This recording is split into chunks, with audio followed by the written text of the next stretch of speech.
Ассалому алайкум ба ҳама тамошобинони барномаҳои канали Юристи Ҷей. Видеои навай, боз як хабари дига. Ва фикрам ки бештара далакай хабар дорен ай ҳамин чиз. Яъне дар комментариҳо бисёр савол медодем ки амнистия кай мешава дар ҷумҳурии Тоҷикистон, авф кай мешава.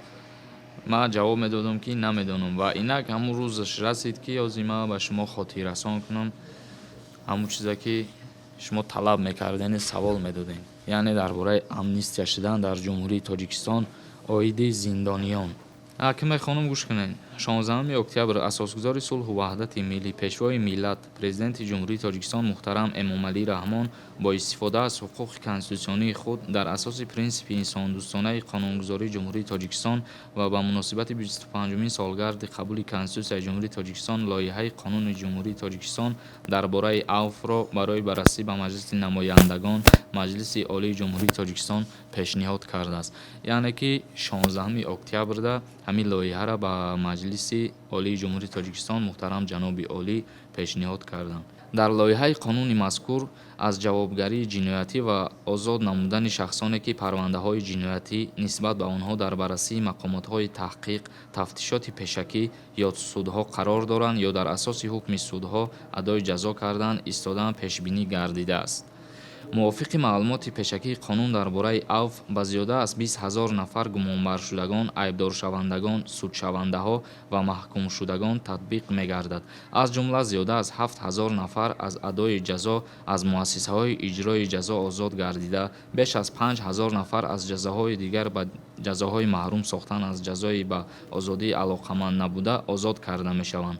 Нисбат ба маҳкумшудагон зиёд муҳлат адои ҷазои маҳрум сохтан аз озодӣ кам карда мешавад.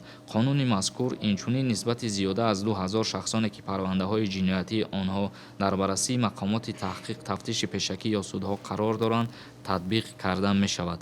Яъне ки барои авф кардан 20 000 зиндониёна дар нақша гирифтагиянд. Дар 20 000 хуш мешава. Мақсад статьяҳое ки пасттар боша озодшон мекунанд ва боз ҳаст статьяҳое ки ай озодӣ маҳрум кардагиянд, мақсад ай 10 сол боло то 20 сола рафтагия ё кам карда мешаванд.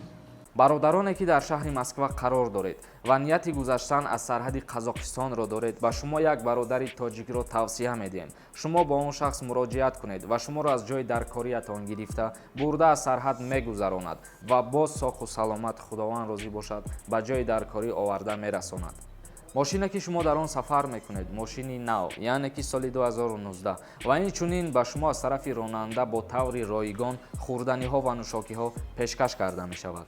кори ин бародарон соли аввал нест. метавонед ба рақамҳои дар экран буда муроҷиат кунед ва аз номи канали Юристи Ҷей ба онҳо муроҷиат кунеду ба худ тахфифҳо бигиред, яъне ки бо нархи арзон сафар кунед ба граница. тамошобинон ба ҳамин видеоро ҷамъбаст мекунем ва як-ду рӯз пас бо як видеои дига пешкаштон мекунем. Дар видеои навбатӣ ҳамаша ба қайд мегирем ва мефаҳмонем дар шумо ки кадом статьяҳо озод мешаванд, кадомаш озод намешаванд.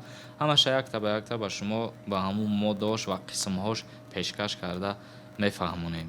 ва як хоҳиши дигар ай ҳамаи тамошобино, ҳамин наворе ки аз шумо тамошо кардесен, хоҳиш мекунам дар поёни ҳамин ягон намуд савол натиҳен, ба хотире ки агар аз шумо савол пешкаш кунем бо маҷбурама ки вай давоми ҳамин амнистияро видео накунам, ба саволҳои шумо ҷавоб гардонам. ба ҳамин хотир савол натиҳен, видеоро тамошо кунед ва интизор бишен видеои диюмгиша ки киҳо озод мешаванд ва киҳо срокҳошон кам мешавад.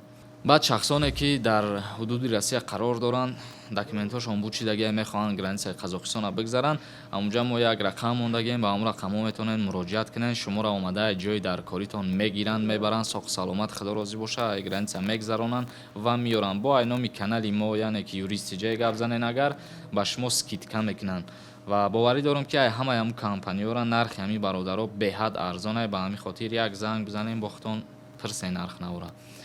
дар паноҳи худо бошен ҳама каса.